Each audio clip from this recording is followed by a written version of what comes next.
За сайн байцгаана уу маа дараагийн подкастт Binary Systems компани ахлах төслийн менежер Минжмаа оролцож байна. За тэгэхээр өөрийгөө эхлээд товчхон танилцуулахгүй юу? За сайн байна уу? Тэгээ ингээд подкастнда орсонд маш их баярлалаа. За намайг Минжмаа гэдэг. Тэгээ одоо Binary Systems компанид ахлах төслийн менежерийн үргийг гүйцэтгэж ажилладаг хүн байгаа. Ер нь хоёлаа бакалаврын хаан төгслөө, магистрийн хаан төгслөө гэдгээс эхлэе ярьчих. Тэгээ одоо хэдэн жил ажлын туршлагатай одоо хаана ажиллаж байгааг. За би болохоор бакалавр болон суур мэргэжил маань бол ерөнхийдөө Нэгтлэн бодох бүртгэлээр төгссөн байгаа. Нэгтлэн бодогч гэсэн үг. За тэгээд төгсөөд яхав нэгтлэнгаараа ингээд бас ажиллах боломжтой байсан эдэж нэг магистрт үргэлжлүүлэн сурах сонирхолтойсэн. За тэгээд тэр юугаар болоод бэлдээд Тайван улсад Daya University-д магистр буюу бизнес удирдлагаар магистраа хамгаалсан. За тэгээд түүнээс хойш ирээд бас яг тухайд нэг төгсөөд ирж байхдаа бас жирэмсэн байсан. Тэгээд хүүхдээ төрүүлчихэд бас хүүхдээ асраад түүнийхээ дараагаар бол нэг 3 жил орчмын дараагаар за 2022 оноос эхлээд яг IT төслийн менежер чиглэлтэй бол ингээд тасралтгүй ажиллаа. Тэгэхээр хоёлаа өнөөдрийн подкаст ерөнхийдөө бол яг IT-ийн салбарт төслийн менежер хийхээр одоо ямар ур чадвар шаардлагатай, юу хийдэг мэрэгжлийн тий энэ ер нь төсөл ингээд анханасаа ахуулаад дуустлаа ямар үйл процессор явт энэ бүхнийг танилцуулах юм. За тэгэхээр за ер нь даа төгсөөд ингээд ирсэн байна. За хоёлаа эхлэлтэй явахын тулд анх яагаад нэгтлэн бодогчийг сонгож мэрэгжлийг сонгосон бэ? За энэ ч бас их өөхтөгтэй. Яг ер нь бол одоо 10 жилээ төгсөөд тий.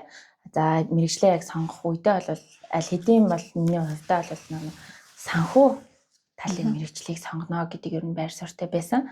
За тэгээд санхүүгийн шинжээч ялангуяа санхүү шинжээч талдаа сурна гэдэг юм төлөвлөгөөтэй байсан. За тэгээд энэ дээр болохоор нэг бас аавын оролцоо орж ирсэн байгаа.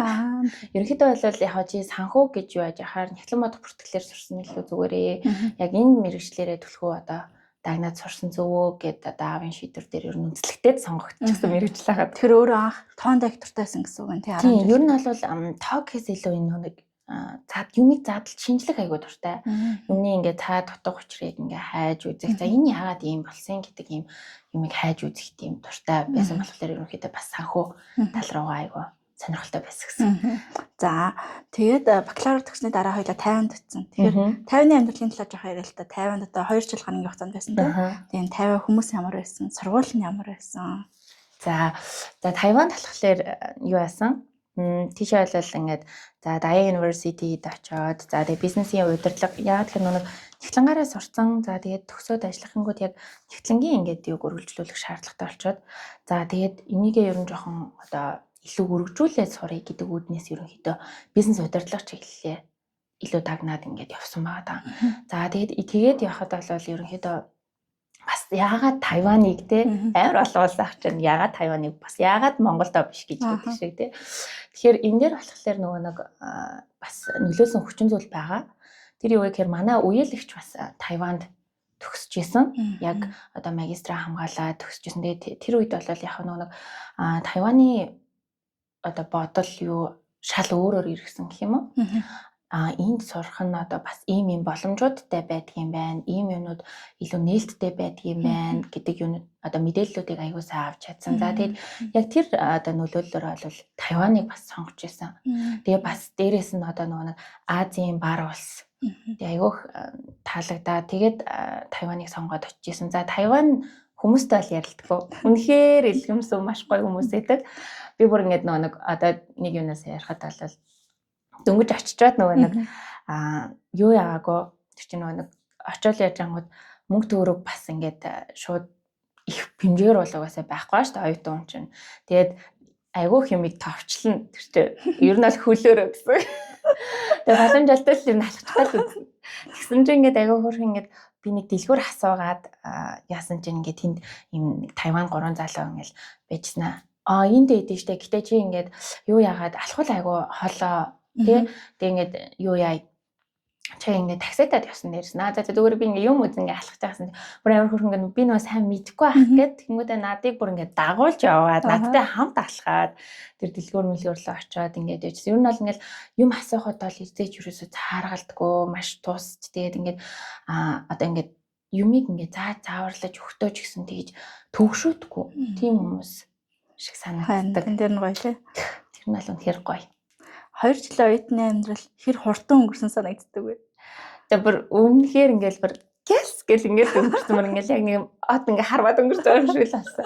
Айгүй юм хурдтай байсан. Гэхдээ дээрэс нь ингээд маш их зүйлийг сурсан, маш их бас юм дурсамж бүтээсэн тийм 2 жил өнгөрсөн. Богинохон хэрнээ маш их зүйл надад үлдсэн байдаг. Одоо тэрдээс үлдсэн зүйлс одоо юу надад яг мэргэжлийн юунд ч гэсэн ажлын байран дээр ч гэсэн маш их тус болдог. Яг тэр юмнууд бол бүр үнэхээр одоо 50-аас санаж байгаа хамгийн амттай хоол нь юу вэ? жипай. Тэгээ 50-ны шөнийн цагаараа өглөө алга гэсэн. Йоо нэг жипай чимсэн гэж боддог. За тэгээд нэмэлт бит хоёр яг 50-аас оюутан цагийн найзууд байгаа тий. 50 танилцсан. Тэгээ анх нэнжмаа юу ч мэдэхгүй яг ирж байгаа тасаж авч яж л. За тэрнээс эхлээд хоёулаа нэг юм мэддэг тий. Тэгээд night market өнгөрөөсөн шөнүүд олон байгаа гэх тийм ээ. За тэгэхээр 50-ны хувьд бол тийм байна. За 50-аас маань энэчгээ эрэхтэй сайн уюутай юутай ирдэг үлээ гэдэг шиг дипломтойгоо нөхөртөөгөө хүүхдтэй ирсэн тий. За тэгээд 50-аас хурж ирээд хүүхдэд төрүүлээд хүүхд нь 2 нас хүрээд ажилдаа орсон. 3 нас хүрж 3 нас хүрээд ажилдаа ороод за тэгээд өнгөрсөн 3 жилийн турш IT-ийн салбарт төслийн менежер ингээд ажиллаж байна. Ерөнхийдөө бол компаниуд нь ICT-ийн охин компаниуд гэж хэлж болно тий. За Монгол 50-аас яг хурж ирээд ямар ажил хийгсэн төсөөлөлтэй байсан бэ? Анх ямар ажил хайж исэн бэ ер нь? За ирээд болохоор яг юу яасан? Яг ийм төрлийн гэдэг ийм надад нэг юм чиглэл бол ерөнхийдөө бол байгаагүй. Одоо анх Тайван руу явж явах үедээ гэсэн.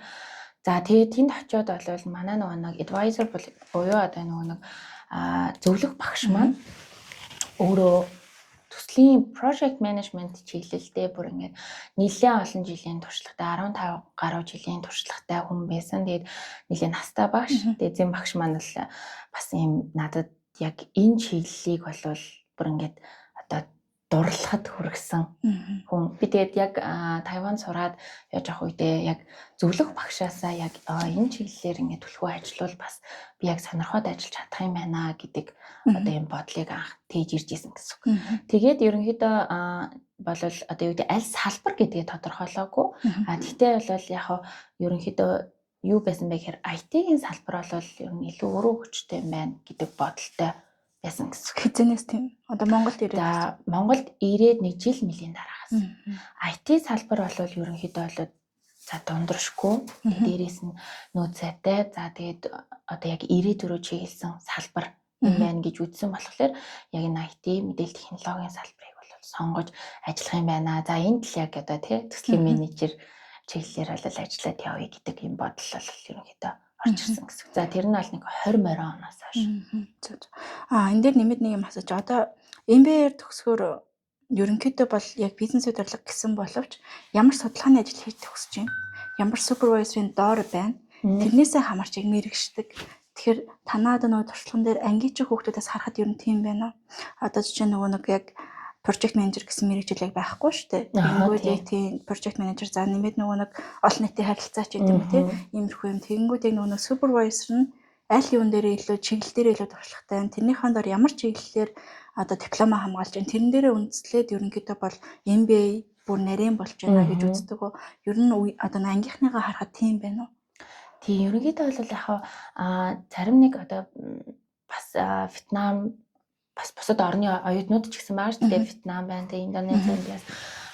Тэнгүүд ингээд анзаараад яхад яг одоо Вьетнамд энэ төр буцаад очсон байгаа бас манай ангийн хүүхдүүд энэ төр бол төслийн менежер гэдэг чиглэлдээ ажиллаж байгаа хүмүүс бас хоёрч байгаа. За тэгээд Монгол гэх юм бол надаас гадна бас дахиад нэг найз маань бол бас яг энэ IT чиглэлтэй төслийн менежерээр ажиллаж байсан. Одоо гэдэг бол ерөнхийдөө бизнес шинжээч тал руугаа бас ороод ажиллаж байгаа ч гэсэн юмуд ажиллаж байгаа. Тэгэхээр энэ бол ерөнхийдөө харахаар одоо юу маань зөвлөх багш маань бас нэлээх юм нөлөөлөл үзүүлсэн импакттай байсан гэсэн үг. Тийм тэгэхээр ерөнхийдөө бол яг зөвлөх багш маань ямар байна? Тэрнээсээ хамаарат ерөнхийдөө MBA-г яг аль чиглэлээр үргэлжлүүлж явах юм бэ гэдэг нь бол нарийн гарч ирдэг нь бол үнэн санагдсан надад. За тэгэхээр төслийн менежер одоо бол анхны хаана ажилд орсон? Хэр удаа ажилласан? Ямар шалгуураар тэнцсэн? Анх ороход IT-ийн мэдлэг байхгүй байгаа шүү дээ. Яаж олж авсан? За энэ дээр болохоор яг миний нөгөө нэг бас юм суур буюу тухайн хүний нөгөө нэг юм ур чадвар гэж зүйл байгаа шүү дээ. Тэн дээр бол нэлийн үнэлэгдсэн. Яагаад тэгэхээр би өөрөө нөгөө нэг юм юмыг сурах, задал шинжлэх дуртай гэдэг жааш шүү дээ. Тэр юм маань чанар манаас яг энд ингээд IT-г ойлгоод ажиллахад бол аяг хөнөөлөлжсөн гэсэн. За тэгээд анх бол за хүүхэд 3 хүрчлээ. Би ч нөгөө яг ковидын үеэр төрсөн. Тэгээд тийм болохоор цэцэрлэг бүх юм ингээд бид нар чинь локдаун байлаа шүү дээ. Тэгээд цэцэрлэг энэ төр ажиллахгүй. Тэгээд цэцэрлэгүүд нэгтлээ гингүүт би бүр шууд хүүхдээ бүртгүүлээ. Ажлаа тайгаал шууд ингээд CV-г яваал үсгэл гэсэн. Тэгсэн чинь надад за одоо бол хан хөлгөн гэдэг компани байгаа. За тэгээд хан хөлгөн гэдэг компанид анх яг IT төслийн менежер жилдээ орж исэн. Яг одоо тэр албан тушаал дээр гэсэн. Гэтээ мэдээлэл төслийн менежер буюу илүү бас бизнес шинжилгээгээ ч гэсэн давхар хийдэг тийм хүн байсан гэсэн үг. За тэгээд тэр тухайн компани маань болохоор ерөнхийдөө сонгож авахдаа бас нэлээ юу яасан. За яг ингээд намайг нягтлан гэтээ MBA-ийн ийм мастер хамгаалсан юм хүн байгаа. Гэтээ IT суурь байгаа шүү дээ. Би ямар ч юм мэдээлэл технологийн талаар юм мэдгүй. Тэгээд чи ер нь ингээд ярилцлага хаалгасан. Чи ер нь ороод сурч чадна гэж бодож байна. Ингээд мэдээж нөгөө нэг хүн чинь окей чадна гэдэг л юм ихтэй орж байгаа шүү дээ.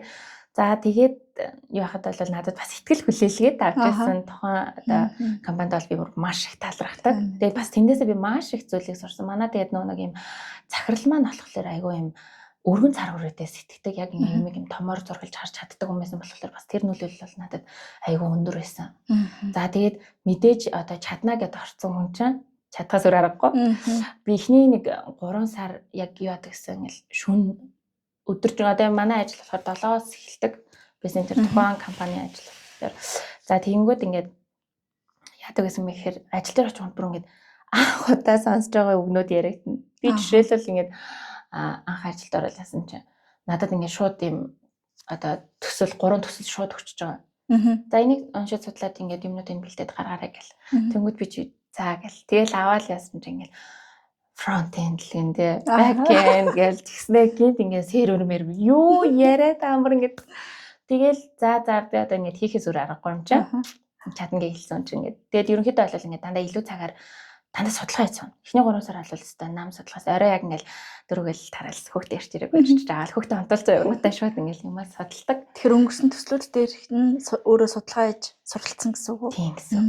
Ерөнхийдөө эхний 3 сар бол нэлээд бас юм чаленж байсан. Тэгээд тэндээсээ ингээд за ийм байд юм байна тий ингэж явагддсан байна. За энэ дээр бол ер нь IT-гийнх бүр яг ийм dash онцлогтой юм байна гэдэг юмнуудыг бол яг анх тэр компаниас л яг олж авч ирсэн. За тэгээ манай захирал бол бас их юм гоё хүн юу вэ гэхээр нөгөө нэг ос руу түлхээд тэр хүн яаж сэлж гарахыг үздэг төрлийн хүн. За сэлж гарч чадах нь уу яах нь уу те яаж эсвэл тэр юм хумаар сэлэх нь яах нь гэдэг ингээд ихэд тэгж үздэг төрлийн хүмүүс болохоор нэлээ өөр нь л шахуулсан. За ер нь project manager гэдэг хүн яг юу хийдэг хүн бэ? Үүрэг нь юу вэ? За яг төслийн менежер гэдэг хүн бол ингээд яадаг гэхээр тухайн төслийг том зургаар нь хараад за нэг энэ хугацаанд ингэж одоо ажил үргэлж гүйцэтгээд өгөх юм байна гэдэг юу л одоо яг ерөнхийн нэртэй нэх юм бол ингээл тайлбарлахад бол юм хангалттай. Хугацааг тодорхойлно гэсэн. Хугацааг маш сайн нарийн тодорхойлно. Дээрээс нь амжилттай хүлээлгэж өгөх. Яг энэ одоо үргийг бол маш нарийн. За тэгэхээр хоёлаа одоо энийгээ задлаа. За тэгэхээр нэг төсөл эхнээсээ ихвэлээ дуусна яг ямар процесс үргэлжилдэг вэ гэдэг талаар ярив.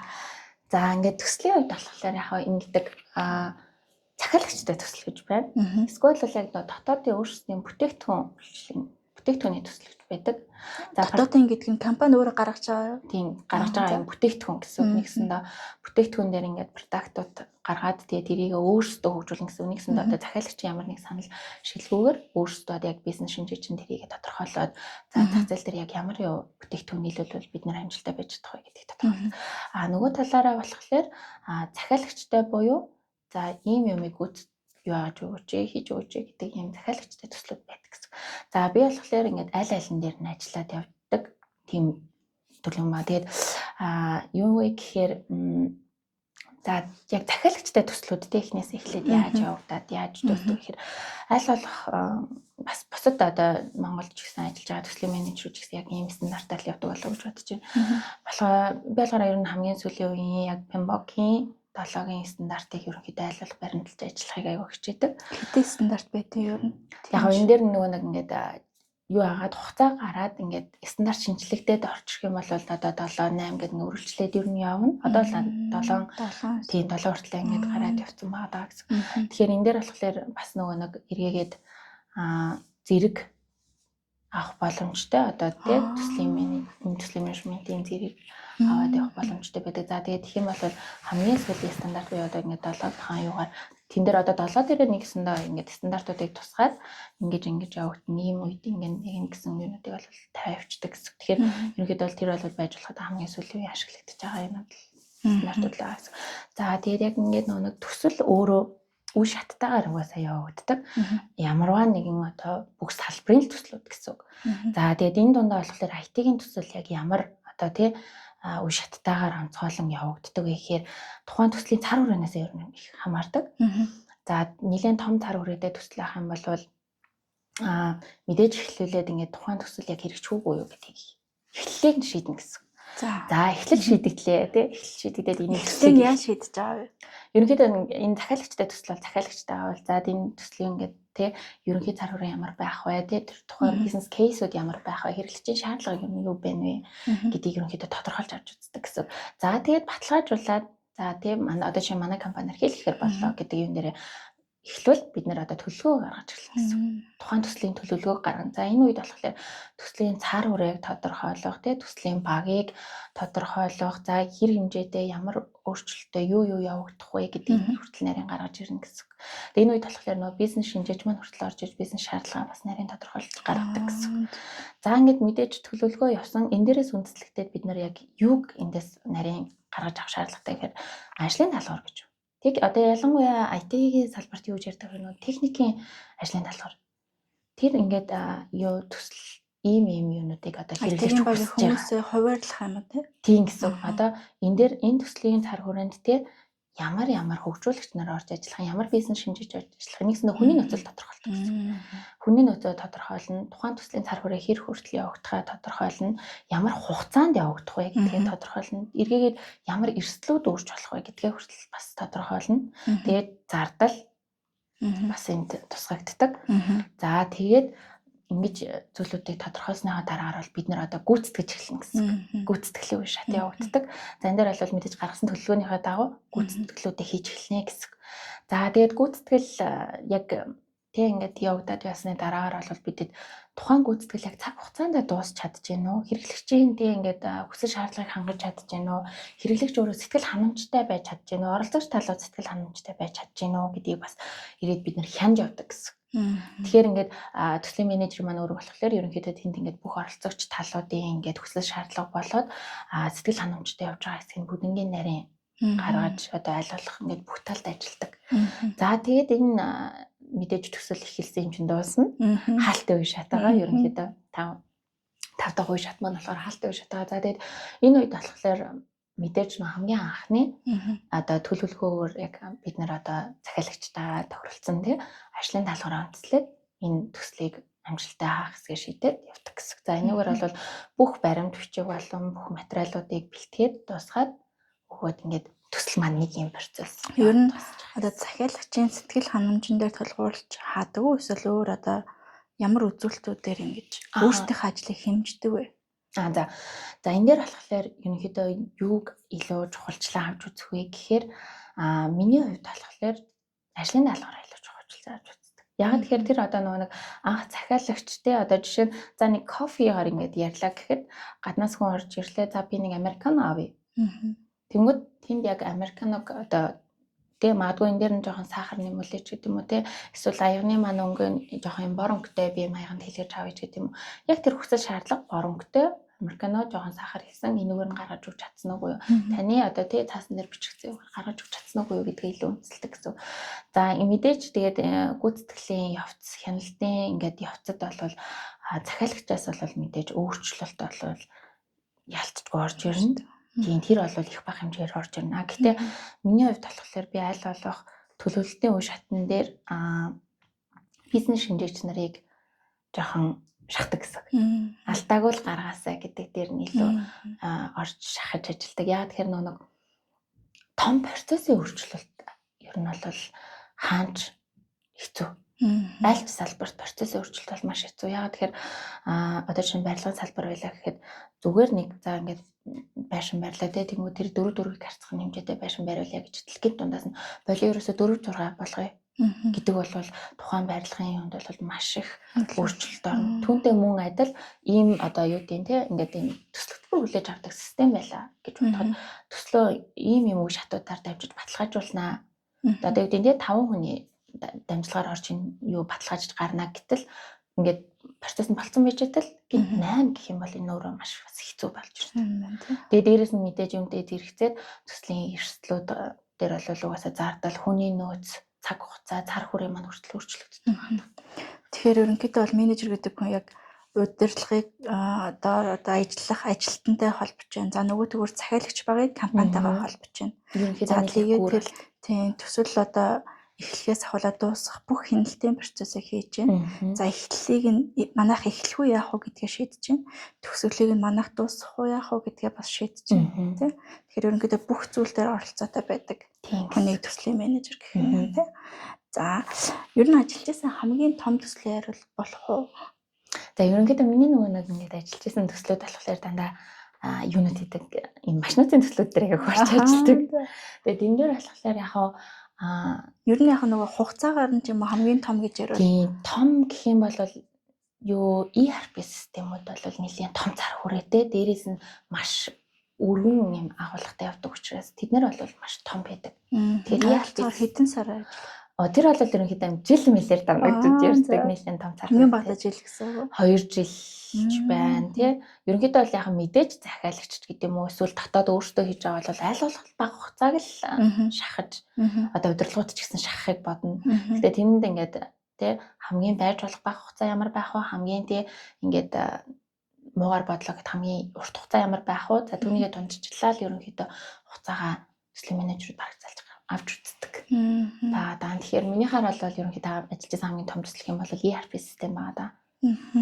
Одоо түрүү яхад орж ийн л одоо нөгөө захиалагчаас гинт ингээ өөрчлөх хүсэлтүүд орж ирэх хэцүү байдаг гэсэн шүү дээ. Яг түүнтэй адилхан ер нь өөр ямар төрлийн хэцүү тийм асуудлууд ихэвчлэн тохиолддог одоо.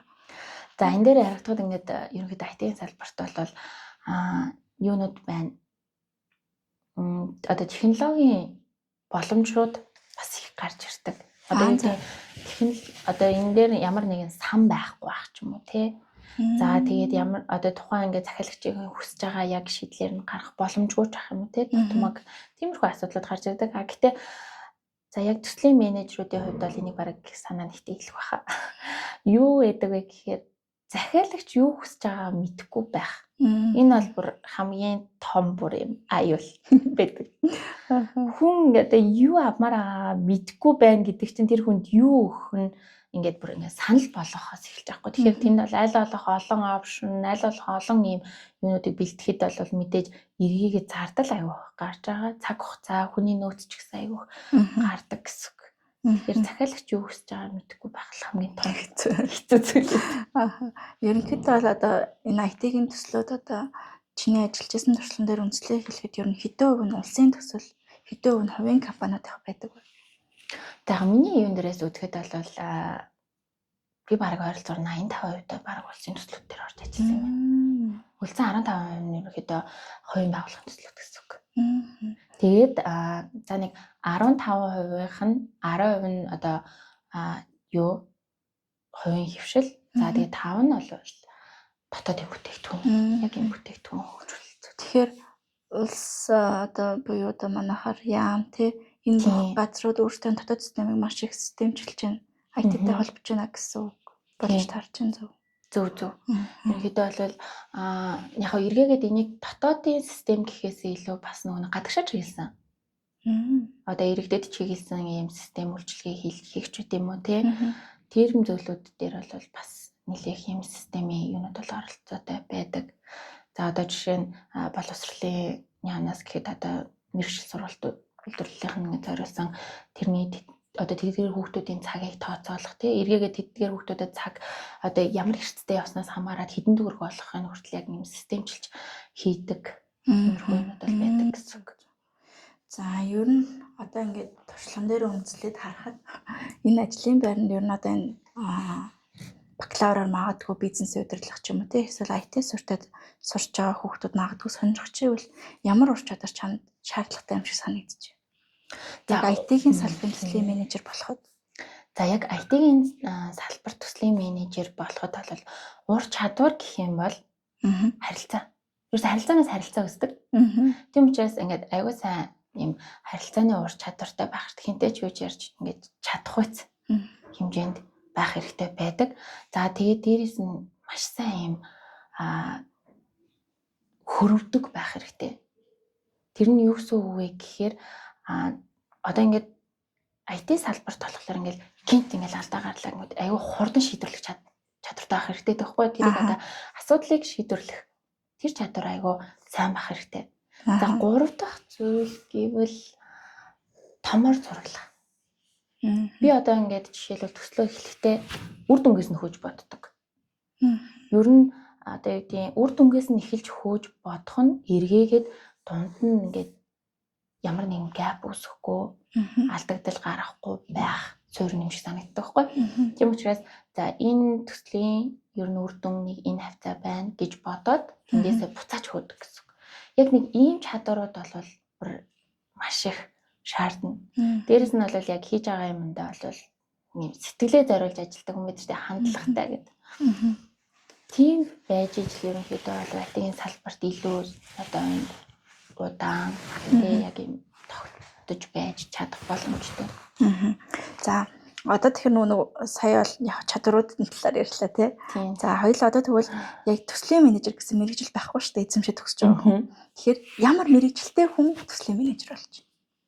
За энэ дээр бол яг ер нь ингээд хараад үзэхэд бол минийхаар бол мэдээлэл технологи хамгийн нэгдүгээр. Тийм нэгдүгээр.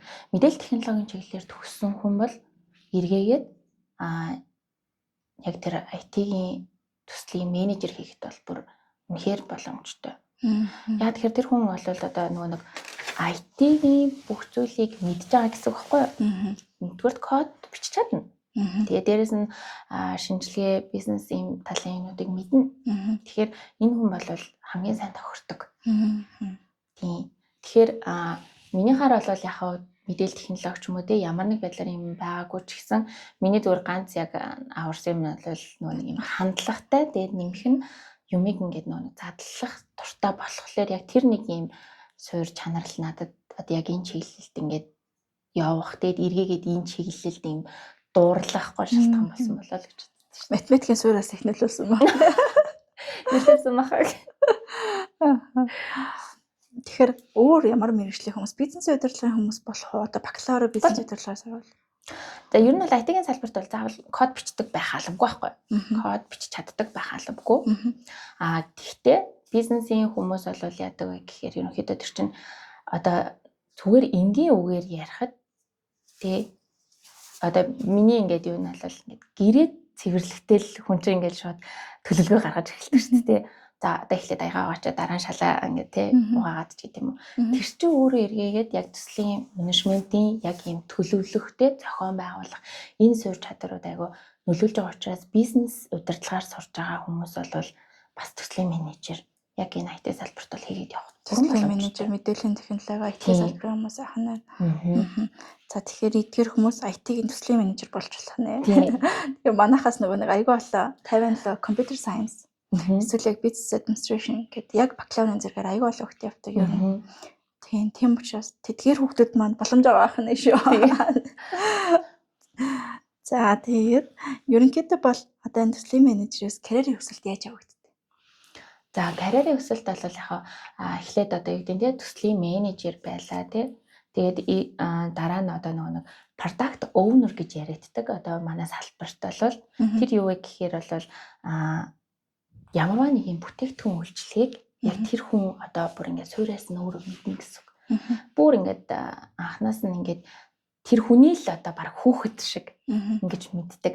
Тэгээ баг ингээд нэг юм жижиг юм гаргал за яг тэнд нь л алдаа гарч гэж бүр мэдэх хэмжээний тийм одоо бүтээгдэхүүнийг эзэмшдэг хүн гэсэн үг. Product owner гэж ерөнхийдөө явдаг. За эндээсээ бол үргэлжлүүлээд тий төслийн яг юм удирдлага тийм чиглэл рүү одоо карьерийн өсөлт бол явах боломжтой. Төслийн менежерээс төслийн удирдагч болно л гэсэн үг юм тий. Эргээд одоо төслийн удирдлага за магадгүй чинь төсөл шүү дээ тийм үү. Нэг цэгээс нөгөө цэг хүртэл дуусах хугацаатай байгаа. Эргээд магадгүй чи ингээд энэ төслийн менежерээс болоод өөр компанид орё гэхэд чамд ямар ажлын байр ер нь хүлээж байгаа вэ? За ажлын байрны хүрээнд бол зарим нэг төслүүд дээр болвол төслийн менежер өөрөө бизнес шинжилгээ хийх тохиолдол бол байдаг. Чадвал гэсэн үг. За тэгэхээр эргээд би яаж хөрвөж болдог вэ гэхээр төслийн менежер хийж болно. Эсвэл би бизнес шинжээч хийж болно. За түрүүний хэлсэн мэдээллийн технологиор сурч байгаа хүүхдүүд болол эргээд систем шинжээч бас хийгээд явах бүрэн боломжтой байдаг. За миний хувьд бол яг мэдээлэл технологич гэдэг юм уу тэр чиглэлтэй бол барайг учраас код бичиж мэдэхгүй гэсэн. Тэгэхээр бол код бичиж мэдэхгүй хүнд бол яг тэр системийн шийдэл, системийн архитект энэ төр гаргах бол бас жоохон төвөгтэй байдаг. Тийм учраас бол яг мэдээлэл технологич чиглэлтэй төгссөн хүмүүст бол ингэж салбарлах боломжтой. За миний хувьд бол яг төслийн менежер эргээгээд бизнес шинжээч яг IT салбартаа гэсэн болох боломжтой. За үнэхээр одоо сайн чадвал те нэг QA буюу одоо чанарын инженер бас болох боломжтой байдаг гэсэн. Мэдээллийн технологийн маань бол ерөнхийдөө тэ хөгжүүлэгч хийж болж байна. Чанарын инженер хийж болж байна. За тэгээд төслийн менежер хийж болж байна. Бизнес шинжээч хийж болж байна. Тэгэхээр ингэж бүрэн зэрэг задраад явдаг. Тэгээд ер нь систем шинжээч гэсэн бас явах бүрэн боломжтой. Тэгэхээр ингээд бүр 5 өөр чиглэл тийм байна. Одоо хоёул болохоор нөгөө нэг Небас суурьтай. Тэгээд IT-ийн төслийн менежер ажиллаад байгаа шүү дээ. Тийм учраас хэрвээ одоо ингээд өөр ажлын байранд хараад санхүүгийн шинжээч болоход хэд төхөн бэ? Санхүүгийн шинжээч болох боломжтой. Одоо нөгөө бизнес удирдлагаар ерөнхийдөө явж байгаа шүү дээ. Тэгэхээр тэн дээр бол санхүүгийн шинжээч болох боломжтой. Гэтэ бас яг эдийн засаг суурь айгүй хэрэг болдог. Тийм учраас яг тэр чиглэлд одоо эдийн засгаар төгсчөөд бизнес удирдлагаар мастер хамгаалж байгаа ч юм уу тий. Тэгээд байхад бол асуудалгүй санхүү шинжээч. За цалингийн өсөлт ер нь яаж явагддаг вэ? Одоо хийж байгаа төсөл болгон дээрээс ингэж яригддаг уу эсвэл одоо ур чадвар гэж надад тусгай сертификат аваад ч юм уу тийм юм дээрээ яригддаг уу? За ерөнхийдөө бол одоо сүүлийн үед миний ажиллаж байгаагаар бол хүмүүс бас нэг тухайн хүний чадварыг харж байна. Ур чадварыг бас харж байна. Гэтэ хамгийн чухал зүйл миний хараад бол бараг ур чадвар. Одоо ингээд маш чадварлаг хүн байлаа тий. Бүр ингээд бүх одоо төрлийн төвлс мэддэг чаддаг юм чадвартай хүн байлаа тий. Академик төвшин чаддаг. Гэсэн хэрнээ ур чадваргүй. Магадгүй хүнтэй ярилцж чаддгүй, тэр хүнтэй дийл хийж чаддгүй, negotiation хийж чаддгүй бол тэр өөрөө эргээд бас сайн төслийн менежер байхтай хэцүү. За нөгөөтэйгүр одоо чадваргүй ч гэсэн тэг ингээд агууллаг ур чадвартай. Одоо сайн ярьдаг тий. Сайн ингээд хүнтэй ингээд ойлголцдог. Тийм байвал бас ер нь бол дараа нь одоо тэр чадварыг эзэмших боломжтой. Учираас минийхаар бол ур чадвартай хүн ажилд аваад дараа нь тэр хүний ийм өсөлтийг харах нь бас илүү зүгээр байгаад байгаа юм шиг санагддаг. Тэгээд байгууллагч гэсэн ер нь тэгээд байна уу да гэж харсан. Ер нь харахад одоо soft skill сайтай хүн илүү их цалиа авах боломж байна гэж байгаа. Гэхдээ байгууллага янз бүр хаа. Одоо чинь манай байгууллага бол бүр ийм 10 левелээр ерөнхийдөө шат дахиад явдаг гэсэн үг. Тэгээд одоо цалингийн өсөлтөн ч гэсэн үүгээрсээ хамаарат ингээд явдаг. За тэгээд тэн дээр бол яалтчгүй ингээд левел нь яг жил ажилласнараа юу? жил ажилласнараа биш. Яаж Энэ одоо нөгөө нэг IT-ийн салбарт яадаг вэ гэхээр заавал ингээд жил мэл ажиллах шаардлагагүй. Тэр хүн үнэхээр цойлж чадчихвэл KPI-г үнэлдэг гэсэн үг. Тийм. KPI-ийн үнэлгээ явж болно. OKR-ийн үнэлгээ явж болно. Байгууллага болгон бас янз бүрийн одоо манай жишээлбэл OKR-ийн үнэлгээг бас ашиглаж явдаг. За тэгээд үүгээр бол тухайн хүн одоо жилдээ нэг ч юм уу те зарим байгууллагууд бараг жилдээ 2 ч юм уу 4 ч юм уу үнэлдэг байгаа. За тэнгүүд тэндээс бол үнэлэгдээд үнэхээр сайн яваад ирвэл жилдээ тэгээ 2 ч удаа левел ахих ч юм уу бүрэн боломжтой байдаг. Тэгэхээр цалингийн өсөлт бас бусад салбарыг бодвол нэлийн өндөр байдаг. Тийм байна тий. Тийм. Өсөлт нь нэлийн өндөр байдаг. Тэгээд бас суур эхлэх Одоо энэ өмнө бас өндөр байдаг. IT-ийн салбарын тэгэхээр одоо нөгөө IT-ийн салбарын хэдийн академик чадвартай одоо шүтээс ч юм уу лагерь сургууль төгссөн ч гэсэн soft skill сайтай бол харьцангуй өндөр цалин авах боломжтой. Нөгөөдөр сайн компанид орох боломжтой байх нь. Тийм үү. За нэмээд орсон хойно IT-ийн салбарын үнэлгээ ерөнхийдөө бол KPI дээр сурлаад эсвэл өөр бусад үзүүлэлтээр сурлаад хамаагүй өндөрч авах боломж байдаг байна. Ер нь бол үзүүлэлтийг аягүй сайн чухалчилж авч үзэн. Яг тэгэхээр нөгөө нэг яг юм гүйцэтгэл таск суурьтай учраас ингээд таскуудыг хааж явж байгаагаар нь бол ерөнхийдөө үнэлээд ингээд явах бүрэн боломжтой байдаг. Одоо тэгээд энэ дээр бас нэг agile аргачлал тий waterfall аргачлал гэж одоо байдаг байгууллага болгон бас тухайн төслүүнээс хамаарат бол өөрсдийнхөө аргачлалыг бас ашиглаад явдаг ба. Манай дээр жишээл бол agile-ыг ашиглаад явдаг. За тэгээд үүнтэйгээ үнэлээд би бол одоо жишээ нь тухайн төслүүдээ спринтийг үүсгээд спринтээр нь яг хөтлөөд тухайн ажил ингээд таскууд бэлэгдэж ийн үгүй гэдгийг бас хангаад эргээгээд нөгөө дээр нь ингээд story point буюу яг энэ юмнуудыг үнэлээд ажлуудын таскууд үнэлээд тухайн хүний үнэлгийг гаргаад бүрэн боломжтой. Одоо танай компани гэхэд яг нэг төслийн менежер байхгүй зөндөө олон төслийн менежер байгаа шүү дээ тий. За тэгэнгүүт ер нь энэ төслийн менежер яг IT-ийн салбарын төслийн менежер гэдэг ажлын мар хэрэг хэрэгтэй. Хэрэгцээгээ хангаж чадчихна. За энэ дээр болохоор ингэдэг ер нь төслийн менежерч бай, хөгжүүлэгчч бай тий IT салбарт байгаа албан тушаалууд дээр болвол эрэлттэй байгаа. Төслийн менежер, бизнес шинжээч хоёр бол ялангуяа их эрэлттэй байдаг. Айгүй юм гол нь чанартай сайн хийж чаддаг хүн гэсэн үг. Нэлийн эрэлттэй байгаа. Одоо жишээ нь хөгжүүлэгч болвол одоо нэг хэсэг бол бүр маш хэрэлтэйсэн бол одоо бол ерөнхийдөө бас ханаад байгаа хөгжүүлэгч. Тийм. Гэхдээ юу гэж харж байгаа гэхээр сениор төвшний хөгжүүлэгч бол бас нэлийн тутамгшилтай.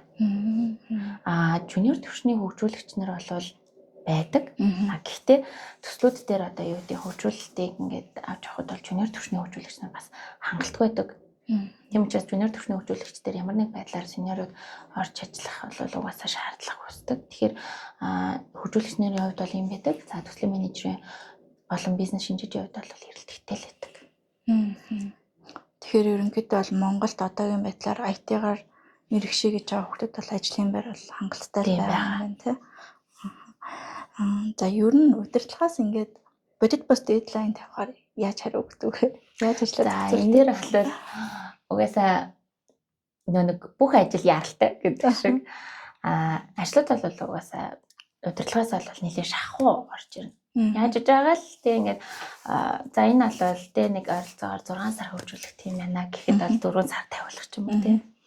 За энэ дээр бол аль болох ингээд юу яадаг өмнөх кейсүүдийг ч юм уу тий эсвэл одоо өөр яг ижил түвшний өөр улсад хэрэгжүүлсэн юмыг бол байл болох судалж авч үздэг. За энэ дээр бол бас боломжгүй байна. За дээрэс нь манай хүний нөөц юм байна тий.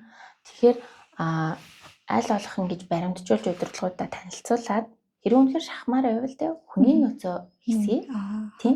За үгүй гэвэл цар хүрээгээ буюу хугацаагаа хойшлуул гэдэг зүйлийг л аль болох удирдлагуудтайгаа ер нь ярьж ирдэг. Тэгээд мэдээж бас байнга удирдлагуудыг сүрнэ гэж байхгүй. Тэгээд тухайн дедлайнаар нь бол бас хөгжүүлэгч нартайгаа нэлээд уян хатан л ярилцсан гэсэн. За заримдаа бол яг удирдлагаа окей ингээд тий хүний нөөцөө хэсэгдэх ч юм уу эсвэл цар хүрээгээ хойшлуулад ч юм уу ингээд шийдэж болж байна. Бүр боломжгүй нөхцөлд л хөгжүүлэгчтэй л тулж ажиллахаас байгаа байхгүй. Тэгэхээр миний түрүүний бас хэлээд байсан юу нь бол нэг харилцаанаас харилцаа гэдэг байгаа чинь хүнтэй ер нь амар сайн харилцаж чаддаг байх хэрэгтэй. Яг энэ төрлийн мэрэгчлийн хүмүүс. Тэгээд яг юу хэлэх гээд байгаа вэ гэхээр за одоо хүний яг за энэ хүн ингэж ажилдаг, тэр хүн ингэж ажилдаг гэдэг юмыг аюул сайн ингээд мэдэрдэг байх хэрэгтэй. Тал талыг тааруулна гэсэн үг тийм. За энэ хүнд бол нэг жоохон ингээд магтаад өгвөл ажил нь явдаг та тийм. Эсвэл энэ хүнийг жоохон ингээд өглөөний цагаар нь амрааж агаад яг ингээд цааны цагаас хоошоо шахчихвал бас аюул сайн ингээд үр бүтээмжтэй ажилдаг да. Гэт ингээд яг хүний аюул сайн мэдрээд ажиллах юм бол бас яг тэр одоо тэр боломжгүй байгаа дедлайнд боломжтой болох боломж байдаг гэсэн үг. За хоёлаа түрүүнээс ярианда аюу бол одоо нөгөө бизнес шинжээч гэдэг дурдлаа шүү дээ тийм үү. Тэгэхээр миний зас өөрөө нөгөө нэг жил гарын явцад бизнес шинжээчээр ажиллаж байсан маа. Хоёлаа яг бизнес шинжээч гэдэг хүн юу гэдэг талаар бас товчхон яриул. Тийм. За төслийн менежер бизнес шинжээч хоёрын хувьд бол яг ямар ялгаатай байгаа гэхээр төслийн менежер бол бүгдийг яг төлөвлөдөг шүү дээ. За энийг энтэй гэдэг ингээд бүр яв цав ингээд төлөвлөлөд яваад идэг. Тэгэнгүүт бизнес шинжээч яадаг гэхээр тэр гараад ирсэн одоо тэг хэрэглэгч одоо жишээ захиалагч бол захиалагчийн хүсэл шаардлагыг аяагүйсаа ойлгож авах хэрэгтэй. Тэгээд дээрээс нь тэрийг бизнес одоо шаардлагыг IT руу аяагүйсаа хөрвүүлж чаддаг. Бизнес шинжээч нь тийм гэсэн үг. Бизнес шинжээч нь тийм байвал илүү одоо зүгээр байдаг. За тэгээд бизнес шинжээчийн хувьд бол шаардлагуудыг аяагүйсаа нарийн тодорхойлно. Шинжилгээ хийх. За тэгээд дээрээс нь бол төслийн менежерээс гадна бас яг захиалагчийн хүсэл шаардлагыг ингэж авч шууд дамжуулах гэдэг учраас зарим тохиолдолд төслийн менежерээс илүү их гүүр болж ажилладаг гэсэн үг. Бүр захиалагчтай яг ингээд тулж иж та яг юу хүсэж байгаа юм бэ те? Энд дээр юм хүсэж байна уу? Тэн дээр юм хүсэж байна гэдэг нь аягаа. Энэ одоо тухайн захиалагч хэлж байгаа төслийг танаа төсөл одоо ийм замаар явах юм бол өсөх юм бэ? Ингэж явах юм бол буурах юм байна гэдгийг анализ хийгээ дүгнээ шинжлэх хүнийг бизнес шинжээч гэдэг нь ойлгож болох уу? Тийм, тэгж ойлгож болно гэсэн. Тэнгүүд одоо бизнес шинжээч хүн ингээд замыг гаргаад өгчих юм ахна шүү дээ. Тий одоо ийм замаар явах юм бол энэ прожект өсөх юм байна. За тэнгүүд прожект менежер тэрийг нь хариуцж аваад за энэ замаар ингэж явах юм байна. Тэгэхээр тэр болгоныхын ямыг хуваарлах юм байна. Тийм гэсэн үг. Яг ингээд за чи энийг хийх нь шүү, чи энийг авах. Одоо хэдүүлээ нэгсэндээ ингээд айгүй энгийн югаар ярахад одоо энэ ингээд шүүгийг ингээд анх захиалагч өглөө те. Тэнгүүд энд ингээд бизнес шинжээч яг юу хийж ийнэ гэхээр за захиалагч маань бол те одоо ингээд харахад бол нэг юм 10 нүдтэй юм захиалга өглөө. За тэгээд 10 нүд нь яг ийм хэмжээтэй ингэж босдог байх нь шүү. Тэгээд ханны яг энэ хэсэгт ингээд байрлаж одоо суйрлуулахаар болж гинэ гэдэг юм нарийн гаргаж шинжилж өгдөг гэсэн. За тэнгүүд тэрийг төслийн менежер яг хүлээж аваад за хэдүүлээ ийм хийхэр боллоо шүү. За тэгэхээр чи яг энэ хэсгийг хий, чи энэ хэсгийг хий, чи энийг тэдэн сарын тэдэн дуусгасан байгаарай гэдэг ингэж цогцож ажиллацгаадаг. Ер нь бол нэлээх үүрэгтэй байдаг ингээд төслийн менежер бизнес шинжээч одоо нөгөө нэг эхлээ тавьсан байхад 50% гэдэг шиг яг эдгээр хүмүүс бол айгүй зөв юмэг ингээд суурийг гаргаж ирэх юм бол ерөнхийдөө тэр төсөл бас ингээд яг фейлдэх эрсдэл баг гэдэг. Тийм байна тий. Тэгэхээр маш харилцаа уялдаатай хоёр мэргэжил аваад тах нь шүү дээ. Шууд нэлээд харилцаатай ингэж байна. Ер нь энэ хоёр мэргэжил хоёулаа хэр IT-ийн салбарт математик шаарддаг. За яг математик бол айхтар шаардахгүй. Гэтэ аюу сан том зургаар л хардаг байх хэрэгтэй. За энэ одоо нөгөө нэг кейсүүдийг аюу сан тааддаг байх. Ингүүл ингэх болоо тэгвэл тех болоо. Одоо нөгөө яг л нөгөө шатар нүүж байгаа юм шиг л энийг хөдөлгөөл эндээс ингэв энийг хөдөлгөөл тэндээс ингэ гэдэг шиг яг ийм том зургаар аюу сан харж чаддаг байх хэрэгтэй. System thinking гэж явдаг шүү дээ. Яг тэрийг ингээд аюу сан харж чаддаг байх хэрэгтэй. За өөр яг энэс хэлэхэр юм байна уу? За энэ дээр болохоор яг одоо ингээд ер нь ирээдүйд нөгөө IT-гаар сурах гэж байгаа хүүхдүүд ч гэдэг юм уу тийм. IT-гаар чиглэлтэй яг сурах гэж байгаа хүүхдүүдэд гэх юм бол би яг нөгөө нэг хүмүүс одоо ингээд хэлээд идэг юм болохоор одоо бол ингээд өөрөө бол ахлах төвшний ажлыг гүйцэтгэж байна. Хожим бол өөрөө бас зүгээр жуниор бас байсан. Тийм тэгэнгүүт юу тэндээс яг ингээд одоо ажиглагдаж байна гэхээр айгүй юм сайн өөрөө ингэж хүсэж тэмүүлдэг юмыг сурч судалдаг. Одоо нэгсэндээ ур чадвар сайтай хүн л гэсэн үг. Ур чадварыг болохоор ингээд тэр хүн чинь яг төлөвшөлтэй өөрийнхөө хүмүүжүүлэнээс ингээд олж авч штэ тий. За академик төвшний ингээд мэдлэг боловсролыг бол хүн сураад те одоо ингээд ямар нэг байдлаар ингээд гадаа дотоодод те ингээд төгсөөд мэдэж авч болж байна. Гэтэ тэр хүнийг яг илтгэх зүйл нь бол яг ур чадвар л гэдэг. Тэгэхээр бас юм ур чадвартай чадварлаг хүн байгаарай гэж ерөнхийдөө. За тэгэхээр бакалавр сурч байгаа хажуугаар soft skill-ээ сайн эзэмшээрэй тий. Тийм одоо магадгүй те ингээ хүнтэй ярьж чаддгүй болвол ярьж сураарай. Магадгүй одоо юу гэдэг ингээд чадвар академик төвшний мэргэжлийг одоо мэдээллийг болвол те хүн ингээд хичээгээ сураад яхад болно. Тэгмэд ур чадрыг одоо жишээ нь ярилцах гэдэг зүйлийг те ингээд хүнтэй ингээд яриад уучруулах гэдэг зүйлийг бол хүн ингээд өөрийгөө бүр нэлээд их шахаж иж те ингээд бүр нэлээд зовж иж өөртөөгөө тэмцэж олж авдаг юм удаан хугацааны зүйл учраас тэрийг аль болох эртнээс л бэлдээ байна. Бас би нэг гоё юм санаад орчлоо. Одоо манайхс аягүй их бизнес удирдлага хүүхдүүд явдаг гэж хэлсэн шүү дээ бакалаврт. Тэгсэн мэт зарим нь бизнес удирдлагыг компьютер сайенс гэдгийг шийдэж мэдгүй. Тэгсэн мэт аль нэг сонгоо явдаг байхгүй. Тэр хүүхдүүд одоо танд ч бакалавраар сурахаар үндсэн мэргэжлийн сурч байгаа хажуугаар сонгон судлах хичээл тэр өөр мэргэжлийн хичээлийг бас хүсэх юм бол судалж болох байхгүй нүгүү. Тэгэхээр одоо бизнес удирдлага сурч байгаа хүүхдүүд маань хүсэх юм бол компьютер сайенсийн тий зарим нэгэн хичээлийг үзээ суурьтай ирчих юм бол эргээд Монголд хурж ирэхэд төслийн менежер ажил юм байна. Бараг шууд тэнцгэнэ шүү дээ тийм үү? Боломжтой гэсэн үг. Тэгээд дээрэс нь нэг хүмүүс болохоор хүүхдэд болохоор бас ингээд опшнл хичээлүүд рүү нэг анхаарал хандуулахгүй байх тал байдаг. Гэтэ тэрнэр бол одоо жишээ нь үгүй яг энэ мэрэгчлтэйгээ ингээд төхүүлээд юу байж болох уу гэдгийг нэлээд судлаад тэрийг ингээд боломж олдож байгаа тэр нь сайн судлаад авах нь зүйтэй. Ер нь бол одоо тэгээ big data ч гэдэм үү тэр бол ингээд хичээлүүдийг судлаад үзэхэд бол өөрт нь бас нэлээд хэрэг болдог. За тэгээд одоо Тайванд бас миний одоо яг одоо ажил мэрэгчлтэйгээ холбож одоо аягүй сайн авч явдаг юу зүйл юу гэхээр одоо процесс яг ингээд процесс менежмент юмыг ингээд процессор нь том зургаар нь би одоо харна гэж хэлээд байгаа ч тийм би аль нэг төслийг хэлэхдээ шууд ингээд зурчдаг байхгүй. За ингээд яваад ингээд тэгээд энэ зурган дээрээс хараад зураг томруулах уу яах вэ гэдгээр нь шийдээд идэг гэсэн. Тэгээд дээрээс нь бас нөгөө нэг хүүхдүүдэд гэж захиж хэлэхэд хэдий одоо ингээд те төслийн менежер хийхэд код бичдэггүй байж болно гэж би түрүүн хэлж шүү дээ.